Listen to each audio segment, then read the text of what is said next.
Okay, this is the review for marine biology, test number 4, chapters 13 through 20.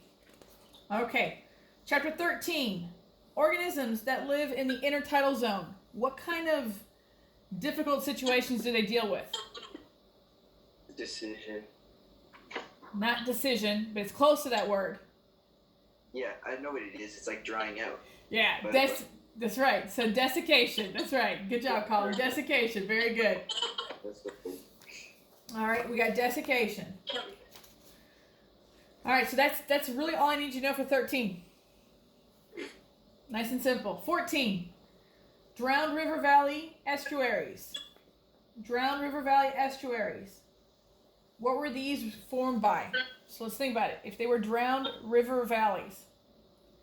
So originally, they were fine, and all of a sudden they got drowned. So if you're drowned, you're flooded, right? What would cause the flooding? Rain. Rain. Very true. What's another way to get flooding? What's going on right now with our planet? Global warming. All right, which is causing what? Glaciers to melt. That's right, and that would cause the water levels to come up, right? So your drowned river valleys is caused by the rising sea level due to glaciers melting. Okay? Retreating glaciers. They're going to carve these deep coastal valleys. What do we call that? Retreating glaciers carve. Fjord. There you go. That's your fjords. Good. Your pseudofeces. Pseudofeces. Name alone. What does pseudo mean?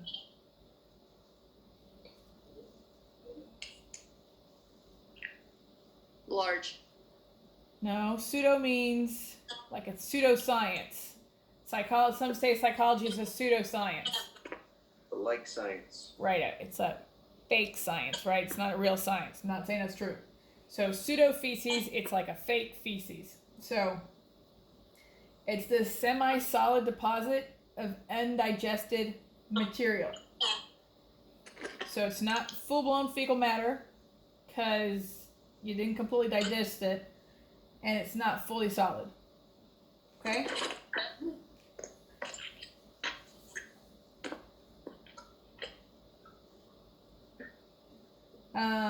Estuaries. If you're a transient species, estuaries are really important because they're what? Nurseries. They're nurseries. Excellent. Excellent.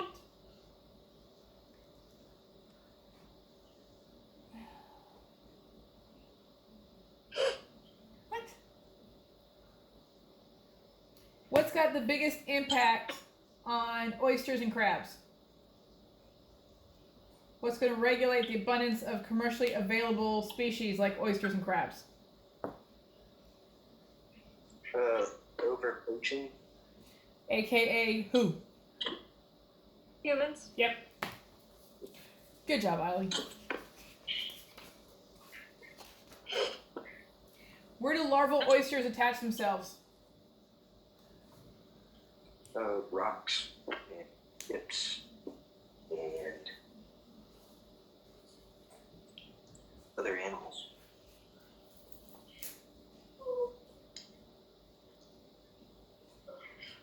I'll get back to you on that one.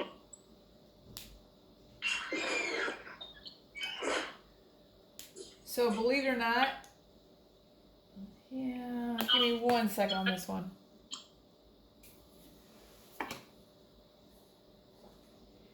What were the metaphors of black, hang on. Yeah, we're still good. What were the metaphors for black mangroves? The metaphors? You remember that? Think of pneumonia. Black Death. Okay, so pneumonia deals with what? Your lungs, right? It's going to deal with your lungs. So, if we're dealing with your lungs,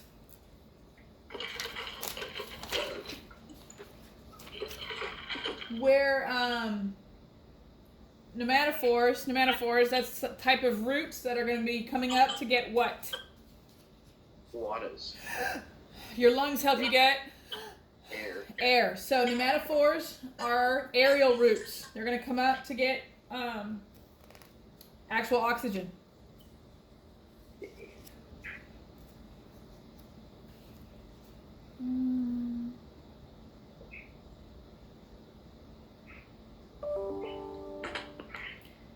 Yep, that's wrong on the test. I gotta fix that answer. Okay, so the oyster larvae are gonna go on solid substrate or other oyster shells.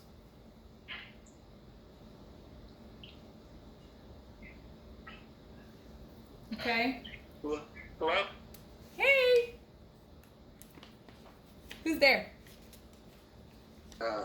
What's up? Is this a Zoom Okay, yeah. Is this Miss Fox Marine Bio Zoom meeting or no? Yeah. Yeah, is this Jackson? You're just making sure it's the right one. Very cool. All right, 7. Okay. I gotta change that one. Okay, cool. Caught that one. All right, so that's it for 14. We're on a 15.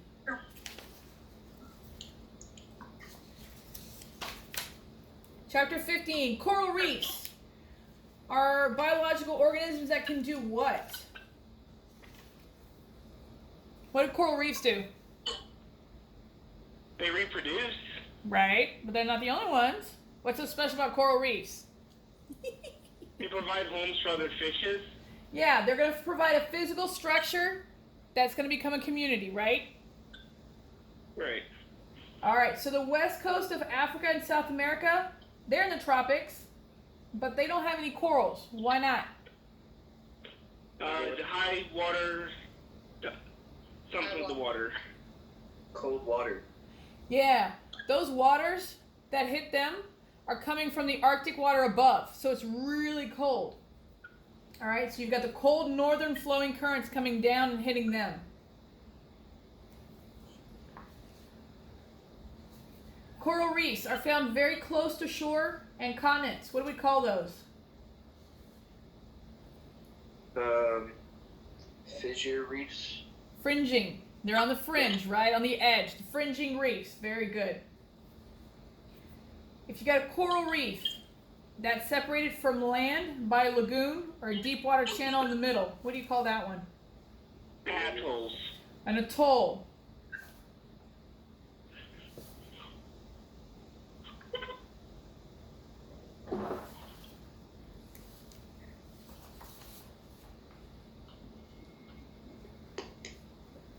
All right. The Indo-Pacific coral reefs. How many different species are there?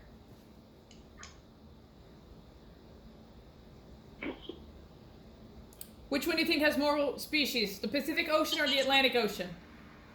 Based on Pacific Ocean. Pacific Ocean's got more? How many do you think the Pacific Ocean has versus the Atlantic? A lot more. So the Pacific's got 500 species to 62 in the Atlantic. Because remember, the Pacific Ocean's a lot older than the Atlantic Ocean. So 500 Pacific Ocean species to 62 Atlantic.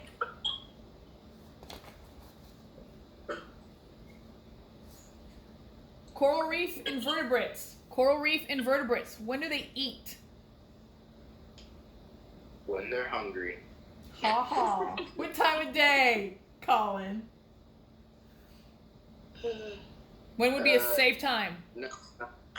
Say it. 7 p.m. Nocturnal. Yep. At nighttime. Early evening. Coral reefs in the tank, but don't we feed them during the day? Yep. Because that's when we're there.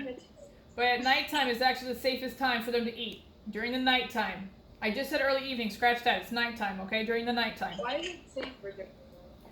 Because there's less fish out, and a lot of fish are actually invertebrates. That's why there's a lot of fish we can't have in our tank, because they will actually eat our crabs, our shrimp. Yeah, oh yeah. There's a lot of fish I'll be like, ooh, I want him. And then my husband will go, keep looking at what they eat. I go, never mind. Sure. Technically, our wrasse that's why there's a lot of empty shells in the bottom of the tank. Our Melanurus wrasse, he likes to eat a lot of the blue leg crabs. That's why our crabs population goes down and down and down and down after a few months. Yeah. All right. A problem with corals associated with the warming of the ocean is called the what? Oh, that call for you, sir. Welcome. It was called coral. Something we're all trying to find right now to clean our homes. Coral. Oh. I think I heard it. Coral. Coral bleaching. That's right. Good job, Antonia. Good job. All right, that's it for 15. That's it for chapter 15. I'm on 16. You guys doing okay? Am I going too fast? No. No. Okay. 16. Even though coastal areas only take up 10% of the ocean's area, they make up what percent of the total ocean's fisheries?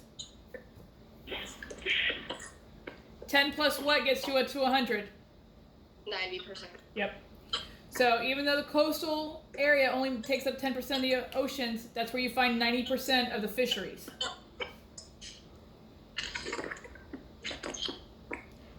The bottom of the ocean. What do we say about that environment? Is it constantly changing? Is it stable? Stable. It's very stable. It's cold, it's dark, and there's always current. But it's always the same. It's very stable. Organisms that really like to burrow and they're deposit feeders, they're going to like what kind of bottom? A sandy bottom, pebbly bottom, rocky bottom, muddy bottom? Sandy. So believe it or not, the problem with sandy is that it's actually a lot easier for currents to come through and blow them around. So they want soil that's actually more compacted. So they actually want a muddy bottom. Is someone typing on a computer? Because I can't hear you that well. I don't know. I don't see anybody typing.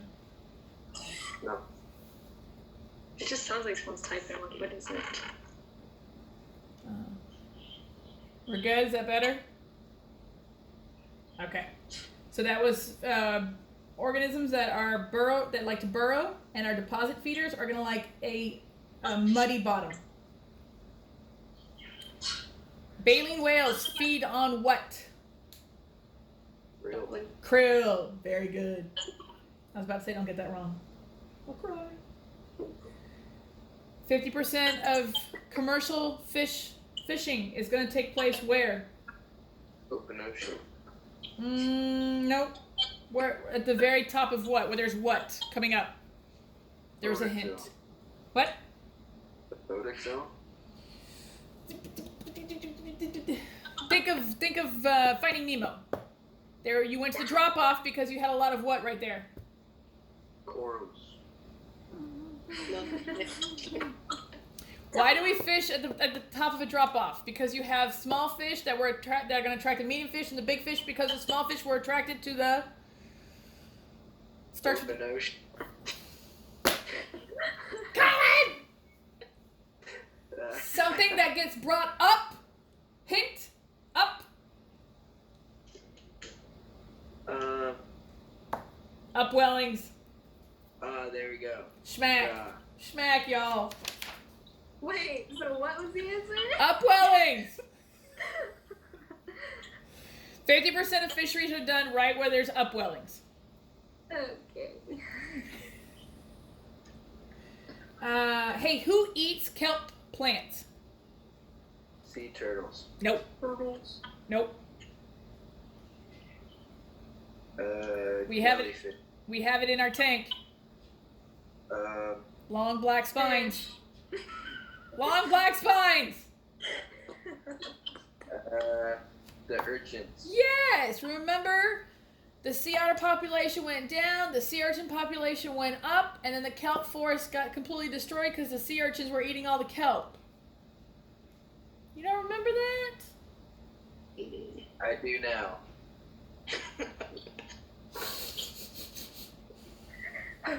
All right. Kelp beds are super important because they support large what? Diversity of fish. Yeah. They're huge, diverse communities of fish. Huge, okay? Super important. All right.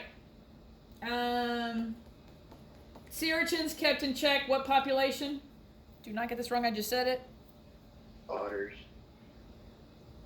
Kelp. Sea urchins were kept in check by sea otters. Good. All right, we're done with 16. That's half, just about half the test. And I got a few more of you guys on here, so I'm going to reiterate this again. Starting this Friday, we have to do the wonderful EverFi training, starting with prescription drugs, safety. Okay, so I'll send out a reminder about that, okay? In tropical waters, the photic zone can go down how far? 200 meters. 200 meters. Very good. 200. We're in chapter 14. The pelagic zone. Pelagic organisms are organisms that live where?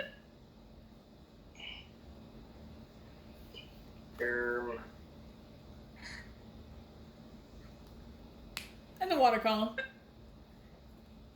Yeah. All right. They live in the water column. They're just swimming around. All right. This fish can grow to weigh a ton, but it has an incredible amount of internal and external parasites. Grouper. Nope. Very slow swimming, extremely rare to see. Whale sharks. They don't have that many parasites. They're not known for it. Think. Wow, there's no clouds out today. I see a lot of sun. Sunfish. There you go. The ocean sunfish. All right. What do manta rays feed off of? What do manta rays feed off of? Fish. What kind of fish? Big fish? It's little tiny fishies. Itty bitty fishies and plankton because they're filter feeders. Yeah. All right. We are done with chapter 17. I'm on 18. Okay, talk to me about the deep sea. It's going to be... It's deep. Dark. Dark? Cold. Cold? Deep. And... species are bioluminescent down there. Right, and because it's so deep, there's a lot of... Oil. Pressure. Good. Are the temperatures going to vary? No. No, Maybe. they're constant. They're constantly freaking cold. That's it. All right, 29. Main source of light in the deep ocean is Bioluminescent. bioluminescence. We're done with 18. All right. So 29 of the 50 questions comes from what you guys did. The remaining 21 questions come from me. My lectures, okay? And like I said, 19 is already up, or it's about to be up. I can't remember if I had a chance to post it or not. 20 is recorded. I just need to upload it, and then I'll put it up. It'll be up by tonight at some point. All right. What do you call separate populations of fish? Pods. A fish? Pools. Actually, stocks. We're going to call them stocks. Separate populations of the same species are going to be called stocks. Okay? The clothing items? Not socks! Stocks! I thought you said socks. I'm like, what? I'm like, you're captain. What? Like, that whole entire thing is called socks. Alright, that was a good one. Alright. Oh, hang on.